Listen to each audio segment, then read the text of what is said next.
Okay, readers, it's Nonfiction November coming up, and I have a pile of possibilities.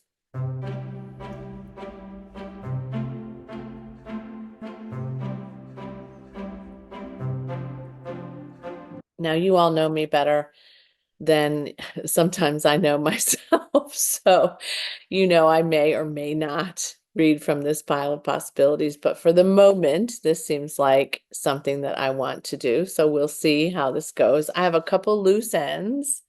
And then I have a couple new books that I would like to present to you. I think they're not all new, but yeah, but books I haven't started yet. And then I'm also taking recommendations if you have things that you think that I would enjoy in November. I usually read a couple of books, nonfiction books in November, so this is way more than I'll probably finish, but it's something I wanted to talk to you about today. So let's get started. So the first one is one I've started and I've been not so diligently getting back to, and that's Judi Dench's Shakespeare, The Man Who Pays the Rent. This is her nonfiction work in collaboration with Brendan O'Hay, he sort of interviews her about all the plays that she was in as an actress, all of the people, the mentors, the producers, Shakespeare himself, like her relationship to his work and to the things she loved the most, and some of the misunderstood pieces about some of the shows and plays that she's done. And I love it. I just haven't gotten back to it.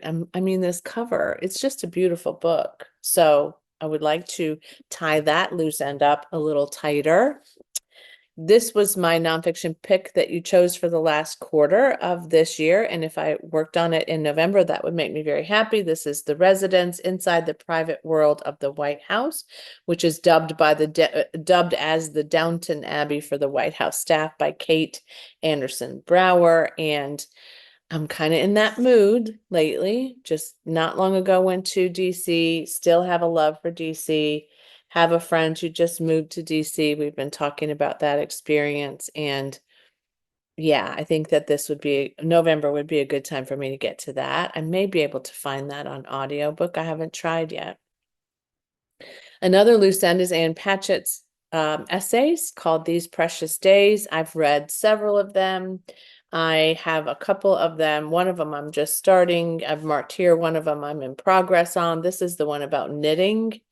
This one is called How Knitting Saved My Life Twice, which is kind of a good thing for me to get back to because I'm going to be doing some knitting in November, it looks like, as a fundraiser for American Cancer Society. So this would be a good one for me to pick back up as well. So those are my physical loose ends. I have a digital loose end, which is Never Far From Home by Bruce Jackson. This is a NetGalley title for me. I've had it for a bit. Bruce Jackson's story of his sort of rags to riches. He grew up in a difficult neighborhood and so he had to navigate his childhood in certain ways. And then he later becomes, this famous Microsoft executive. So I would like to see and read how that journey began and how it, evolved for him and how that worked. Okay, so those are some loose ends, books that I've either already started or already committed to.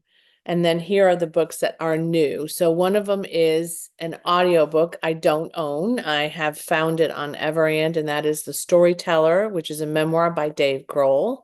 And this is about obviously his career and his journey into a songwriter and a great singer, I think, and a leader of a band called Foo Fighters, if you're not familiar. And also, I think it talks about his life and his feelings about certain things and his experiences. I think that one would be good. And I did locate that one so far. So I could listen to that if I choose to do that. I've also been wanting to read the Viola Davis memoir. Somebody just brought this up on social media the other day again, and I realized that that was one that I had not gotten to. I think both hers and Dave Grohl's were kind of one of my most anticipated. So I would love to get, to that at some point in the near future, but I need to find that one because I haven't searched for it yet. A recent purchase and a big one. This would be big book winter for me is What's Next? Backstage Pass to the West Wing, its cast, crew, and its enduring legacy of service by Melissa Fitzpatrick and Mary McCormick. You know, I've talked about this before. I was really anticipating this. I've got it right away. I pre-ordered it, I think. And this is about one of our favorite shows for sure that we love to watch, but also it is about what happened as a result of them being in this series, about the White House, about the West Wing, about the trials and tribulations of people who are in public service. And I think that there's probably a lot more to it than just what their experience was in the show. And so I'd like to get to that sooner than later. Another one is a back list for me, and I would love to finish this. It's short, so I would have kind of a balance of short and longer. This is With or Without You by Dominika Ruta, a memoir about her growing up with a drug-addicted mother who had very challenged habits as a parent. My daughter got me this in 2019 when we did the Advent book exchange, and I really was intrigued by it, although the quote and the blurb on the back of it is really dark. So let me just say, for those of you thinking, would I like that? It's dark. It is not for the faint of heart, for sure. This child was allowed to skip school whenever she wanted. Sometimes her mom made her stay home so they would watch movies together. She didn't really cook or clean for her or do her laundry. She was really on her own as a very young child. And this is kind of her experience of that life and that lifestyle. And I guess, you know, how this changed her and made her the person that she is today. So it would be a quick one, I suspect, because it's not a long book. It's only, let's see, it's only 210 pages, so that would be an easy, quick read. And she was, if you wondered, born and raised in Danvers, Massachusetts, a graduate of Oberlin College, has an MFA from the Mishner Center for Writers at the University of Texas at Austin, was a finalist for the Keene Prize for Literature, and has been awarded residencies at Yaddo, the MacDowell Colony, the Blue Mountain Center, Gentile, and Hedgebrook, which are residencies for writers.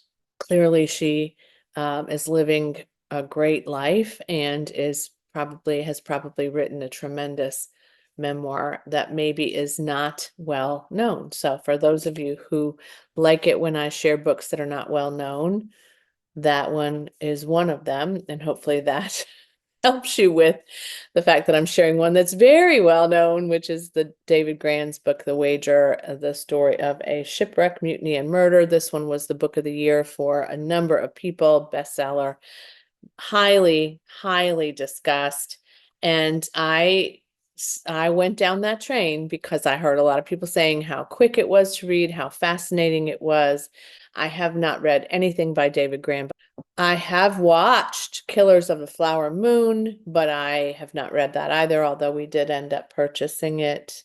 We don't do that often, watch the movie before we read the book, but we did there. This one is set in the 1700s, 1742. A ramshackle vessel of patched together wood and cloth washed up on the coast of Brazil. 30 emaciated men, barely alive, and they told their story. And so David Grann captures that in this nonfiction work, which is said to read like fiction. So let's see how that goes. So that is my pile of possibilities for Nonfiction November. I'm also looking at some of the other things that people are sharing for Nonfiction November. So I reserve the right, as always, and so do you, to choose what you're going to read and then choose again if you decide that's not the thing in the moment. So I will let you know how this goes at the end of the month of November, but that's my planning ahead a little bit so that I can see how I can broaden my horizons and my information banks and just enjoy some books and some essays about important things to the people who experienced them. Thanks for watching, and thanks as always for your likes, your comments. If you are a subscriber, if you're not a subscriber, feel free to click that button. I would love to have you here. And as always, happy reading. Bye.